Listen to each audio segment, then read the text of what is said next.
അസ്സലാമു അലൈക്കും. എന്തൊക്കെയുണ്ട് വിശേഷങ്ങൾ ഗൈസ്? എല്ലാവർക്കും സുഖമാണല്ലോ? അൽഹംദുലില്ലാ, നമ്മളിവിടെ സുഖമായിട്ടിരിക്കുന്നു. എല്ലായിടത്തും മഴയാണെന്നറിയാം. എല്ലാവരും സേഫായിട്ടിരിക്കണം. വെളിയിൽ പോലും ഇറങ്ങാൻ പറ്റാത്ത രീതിയിലുള്ള മഴയാണ്. എത്ര ദിവസം, 5-6 ദിവസം കൊണ്ട് ഒരേപോലെ നിൽക്കുന്ന മഴയാണ്.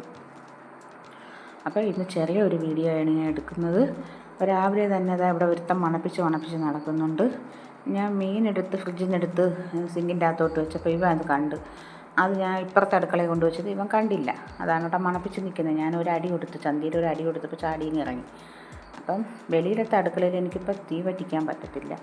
അവിടെ നിന്ന് തൂളി അടിച്ച് തറ അത്രയും വെള്ളമായി കിടക്കുന്നുണ്ട്. വെളിയിലോട്ട് ഈ മഴ കാരണം ഗ്രില്ലിൽ കൂടെ വെള്ളം അത്രയും കൂടെ ഇങ്ങനെ അടുക്കളയുടെ തറയിലാവും. അതുകൊണ്ട് വെളിയിലിപ്പോൾ ഒരു 8 ദിവസം കൊണ്ട് തീ പറ്റിക്കുന്നില്ല. പിന്നെ അതുകൊണ്ട് ഞാൻ റൈസ് കുക്കറിലാണ് ചോറ് വയ്ക്കുന്നത്. അതാണ് ചോറ് വെച്ചുകൊണ്ടിരുന്നപ്പോഴാണ് അരി കഴുകിക്കൊണ്ടിരുന്നപ്പോഴാണ് ഇവ അവിടെ വന്ന് നിന്നത്. അങ്ങനെ ഞാനൊരു അടി കൊടുത്തപ്പോൾ ചാടിയും ഇറങ്ങി.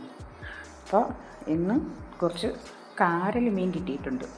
അപ്പോൾ മോൻ വാങ്ങിക്കൊണ്ട് വന്നു. ഇപ്പം ഇവിടെ വന്ന് പാങ്ങലാടുത്ത് വാങ്ങിക്കൊണ്ട് വന്നു. അപ്പോൾ അത് ഞാൻ എല്ലാം കഴുകിയൊക്കെ വൃത്തിയാക്കി വെച്ച് കറിയെല്ലാം ഗ്യാസിലോട്ട് വെച്ച് അപ്പോഴേ കാണാം മഴ പെയ്യും, നല്ല മഴ പെയ്യുന്നു പുറത്ത്. അപ്പോൾ ഞാൻ ഇനി സിറ്റൗട്ടിലോട്ട് ഫോണും കൊണ്ട് ഇറങ്ങി. ഞാൻ വീഡിയോ എടുത്തുകൊണ്ട് വന്നപ്പോൾ എൻ്റെ അടുത്ത് എൻ്റെ മോൻ വന്നിട്ട് പറയുകയാണ്, ഞാൻ പറഞ്ഞു ഇത് വീഡിയോയിൽ ഇടാനാണെന്ന് പറഞ്ഞു. അവൻ പറയുകയാണ്, അമ്മ എല്ലാവർക്കും മഴ അറിയാം, മഴ എല്ലാവരും കണ്ടുകൊണ്ടിരിക്കുന്നതല്ല, നിങ്ങൾ പ്രത്യേകിച്ച് ഇനി വീഡിയോയിൽ ഇടണ്ടെന്ന്. ഞാൻ പറഞ്ഞില്ല, നമ്മളെ വീട്ടിൻ്റെ മുറ്റത്ത് വെള്ളം വീഴുന്നത് മഴ അവർ കാണട്ടെന്ന് പറഞ്ഞു, എല്ലാവരും കാണട്ടെന്ന് പറഞ്ഞ് പിടിച്ചതാണ്. അങ്ങനെ അവൻ തമാശ പറഞ്ഞിട്ട് അവൻ പോയി. ഇന്ന് നേരത്തേന് വന്നേക്കണം, 10 മണിയായപ്പോൾ ഇന്ന് വന്നിട്ടുണ്ട്.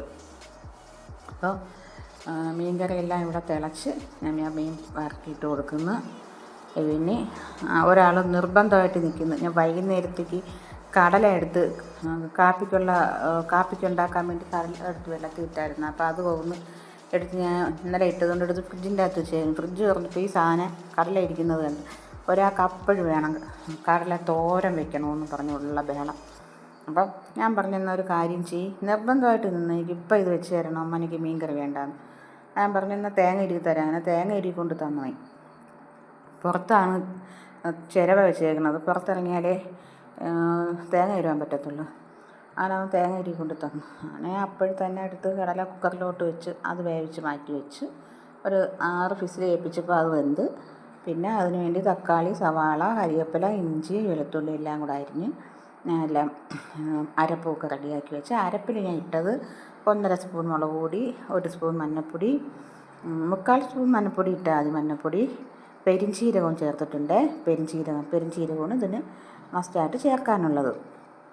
പെരിഞ്ചീരകവും വെളുത്തുള്ളിയും എല്ലാം കൂടെ ചേർത്ത് ഞാൻ അരപ്പരച്ച് വെച്ച്.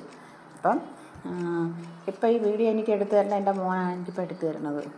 അങ്ങനെ പറഞ്ഞിട്ടൊരു വീഡിയോ എടുത്ത് തരാൻ പറഞ്ഞാൽ ചെയ്യും. ഇല്ലെങ്കിൽ ഞാൻ പറഞ്ഞില്ലേ, അവന് ഫോൺ ഒന്ന് എടുക്കാനേ അവന് സമയമുള്ളൂ. അവൻ്റെ കസ്റ്റമർ മരുന്നിന് വേണ്ടി വിളിക്കുന്നത്. അപ്പം എൻ്റെ അടുത്ത് സംസാരിക്കാൻ സമയമില്ല, കസ്റ്റമർ ഇങ്ങനെ വിളിച്ചുകൊണ്ടിരിക്കും. അപ്പോൾ ഞാൻ അരപ്പിട്ട് കൊടുത്ത് നല്ലതുപോലെ ഇതിന് തിളച്ച് വേണം. അപ്പോൾ അതിൻ്റെ ഈ അരപ്പിൻ്റെ പച്ച മണമൊക്കെ മാറി വന്നതിന് ശേഷം ഞാൻ കടലയും കൂടെ ഇട്ട് കൊടുത്ത്. ഒരാളോടെ കിടന്ന ബഹളം, എനിക്ക് ഇപ്പോൾ പോകണമെന്ന് പറഞ്ഞുള്ള ബഹളത്തിൽ നിൽക്കുകയാണ്. ഇപ്പം മണി 11:45. ഞാൻ പെട്ടെന്ന് തന്നെ ഞാൻ ഫ്ലെയിമൊക്കെ കൂട്ടി വെച്ച് പെട്ടെന്ന് തന്നെ കടലയെല്ലാം അരപ്പെല്ലാം ഇട്ട് കൊടുത്ത് അത് റെഡിയാക്കി. ഇതുപോലെ അവിടെ കഴിക്കാൻ ഇരിപ്പുണ്ട് ഒരാൾ. കൊണ്ടുപോകാമോ എന്നുള്ള വിളി. അവന് കടയിൽ പോകണമെന്ന് പറഞ്ഞ് വിളി. എന്താ മരുന്നെടുക്കാനായിട്ട് ആണ്ട വന്നെന്ന് തോന്നുന്നു. അതിനായിട്ട് എപ്രാളപ്പെട്ട് പോകാനായിട്ട് നിൽക്കുന്നു. അപ്പോൾ ഇന്നത്തെ വീഡിയോ ഇത്രയൊക്കെയാണുള്ളത്. എൻ്റെ ദത്തം പൂച്ച കിടന്ന് ഉറങ്ങണം. ഞാൻ കിടക്കുന്ന കട്ടിലിൽ കയറി അന്തസ്സായിട്ട് വന്ന് കിടക്കുകയാണ്. ഇതാണ് ഞാൻ അങ്ങനെ വന്ന് ഇടയ്ക്ക് വീഡിയോ എടുത്തതാണ്. അപ്പോൾ എൻ്റെ തോരൻ്റെ അവിടെ ശരിയായിട്ടുണ്ട്. നിങ്ങളിതുപോലെ വീട്ടിൽ ചെയ്ത് നോക്കണം. കടല വാങ്ങിച്ചിട്ട് ചെയ്യണം. അടിപൊളി ടേസ്റ്റാണ്. ഇത് മാത്രം മതി ചോറ് കഴിക്കാൻ വേണ്ടി. ഇതിൻ്റെ കൂടെ വേറെ കറികളൊന്നും വേണ്ട. അപ്പോൾ ഇന്നത്തെ വീഡിയോ ഇത്രയൊക്കെ ഉള്ളൂ. അപ്പോൾ നാളത്തെ വീഡിയോ എൻ്റെ മടിയിൽ കയറി കിടക്കുകയാണേ. നാളത്തെ വീഡിയോ കാണുമ്പോഴേക്കും അസ്സലാമു അലൈക്കും.